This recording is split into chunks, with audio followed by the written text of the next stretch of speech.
I speak to maps, and sometimes they say something back to me. This is not as strange as it sounds, nor is it an unheard of thing. Before maps, the world was limitless. It was maps that gave it shape and made it seem like territory, like something that could be possessed, not just laid waste and plundered. Maps made places on the edges of the imagination seem graspable and placeable. And later, when it became necessary, geography became biology, in order to construct a hierarchy in which to place the people who lived in their inaccessibility and primitiveness in other places on the map.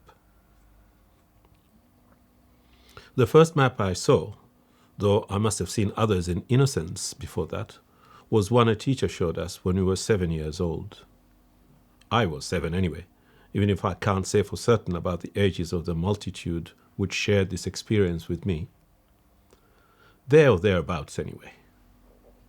For some reason, you had to be below a certain age before you could begin school. I've never properly considered the oddness of this before. And it is only now as I think of it that I realize its strangeness. If you were over a certain age, it was as if you had gone over the point beyond which you could be instructed. Like a coconut that had over-ripened and become undrinkable, or cloves that had been left too long on the tree and had swollen into seeds. And even now, as I think of it, I can't come up with an explanation for this stern exclusion. The British brought us school and brought the rules to make school work. If the rules said that you had to be 6 and no older than 6 to be allowed to start school, that was how it would be. Not that the schools had things their own way, because parents shaved off however many years it was necessary to have their children allowed in.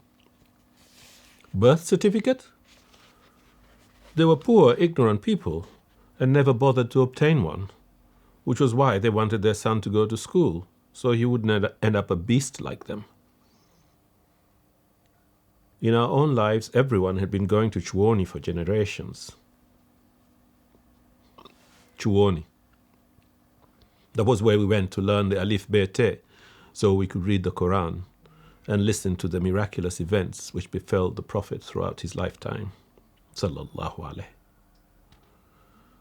And whenever there was time to spare, or the heat was too great to concentrate on the nimbly curling letters on the page, we listened to stories of the hair-raising tortures that awaited some of us after death. Nobody bothered with age in Chuoni. You started more or less as soon as you were toilet trained, and stayed there until you could read the Quran from beginning to end, or until you found the nerve to escape, or until the teachers could no longer bear to have you around, or your parents refused to pay the miserable pittance, which was the teacher's fee. Most people had made their escape by the age of 13 or so. But at school, you started when you were 6 and progressed as well as you could year after year, all of you the same age together. There were always stragglers, those who had been required to repeat a year, 1 or 2 in every class, who lived with their shame throughout their school life. For the rest of us, we were all the same age, on paper. You could never be sure how old classmates really were. And as we grew a little older, some developed moustaches at a tender age. And some disappeared for a few days and returned with eyes alight with secret knowledge, followed by whispered rumors of quiet weddings in the countryside. We did tend to marry early in those days. I don't know what happened in girls' schools, and wish now that I did. Perhaps the girls would have just disappeared from school, there one day, gone the next, and everyone would have guessed they had been married. Married off, married by, done to. I try to imagine what that would have felt like. I imagine myself a woman, feeble with unuttered justification, unutterable. I imagine myself defeated. But I was talking about the first map I saw. I was 7 when the teacher showed it to us, even if I can't say for certain the ages of the other boys in the class. 7 is a propitious number. And I have been here for 7 months, though that is not why I cling to that number for the moment of my first map. I know I was 7, because it was my second year at school, and I have the integrity of the British Empire to bear me out, since I would have been 6 the year I started, as the rules required. The teacher introduced his subject in a dramatic fashion. He held up a hen's egg between thumb and forefinger. Who can tell me how to make this egg stand up on its end? That was how he introduced Christopher Columbus to us. It was a fabulous and unrepeatable moment, as if I too had stumbled across an unimagined and unexpected continent. It was the moment at the start of a story. As his story developed, he began to draw a map on the blackboard with a piece of white chalk. The coast of northwest Europe, the Iberian Peninsula, southern Europe, the land of Shams, Syria and Palestine, the coast of North Africa, which then bulged out and tucked in and then slid down to the Cape of Good Hope. As he drew, he spoke, naming places, sometimes in full, sometimes in passing. Sinuously north to the jut of the Rovuma Delta, the cusp of our stretch of coast, the Horn of Africa, then the Red Sea coast to Suez, the Arabian Peninsula, the Persian Gulf, India, the Malay Peninsula, and then all the way to China. He stopped there and smiled, having drawn half the known world in one continuous line with his piece of chalk. He put a dot halfway down the east coast of Africa. This is where we are, a long way from China. Then he put a dot in the North Mediterranean and said, this is where Christopher Columbus was, and he wanted to go to China, but by following a route in the opposite direction. I don't remember much of what he told us about the adventures of greedy Cristobal. So many other stories have silted up over that innocent moment.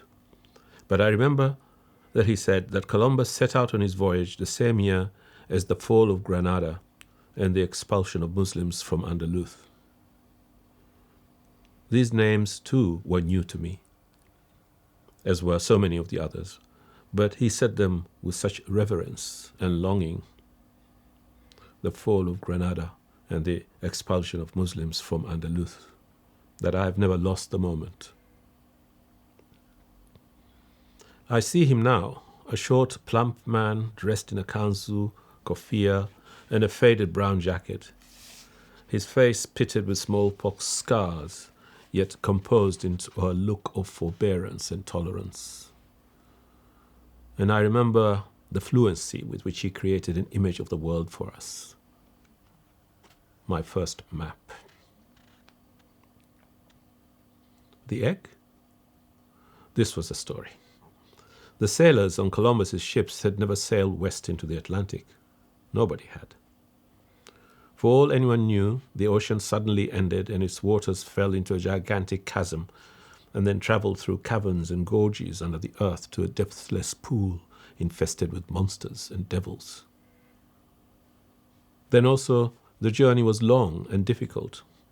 The ocean empty. No glimpse of Cathay, however sharp-eyed the lookout. So the rabble grumbled and plotted. We want to go home. In the end, Columbus confronted them, holding a hen's egg between thumb and forefinger. Which of you can make this egg stand on its end, he asked. None of them could, of course. They were only sailors, doomed to play superstitious bit parts in such high drama, and grumble and cook up improbable plots. Columbus gently cracked the end of the egg, the teacher demonstrated with his own egg, and then stood it on the quarterdeck rail. I'm not sure now whether the moral was that in order to eat an egg, you have to crack it, and therefore in order to find Cathay, you have to put up with suffering, or whether it was just to demonstrate that Columbus was a great deal cleverer than the sailors, and was therefore more likely to be right about the most sensible course of action. In any case, the sailors immediately gave up any thought of insurrection and sailed on in search of the Grand Khan, as I would have done when I was 7. The teacher carefully put his hard-boiled egg down on his desk for later consumption. We never had that teacher again, although he was a regular teacher at the school. Our class teacher was absent that day, and he was looking after us for the morning. At the end of the morning, we trooped out to go back to our class, and when I peeped in later to see the world he had shown us, the map had been wiped off the board. Hussein would not have known about this, would have had no idea how it was that maps began to speak to me. But he knew how I loved looking at them and collecting them, and he sent me his grandfather's old map to placate me because he owed me money. I laughed with pleasure when the gift arrived, but I was also almost certain that I would not see Hussein again. Why would he want to come our way to sell bits and pieces of sandalwood and rosewater when he could be trading in Rangoon and Shiraz and other such far-flung places in the great world, places hard to reach and therefore beautiful because of that?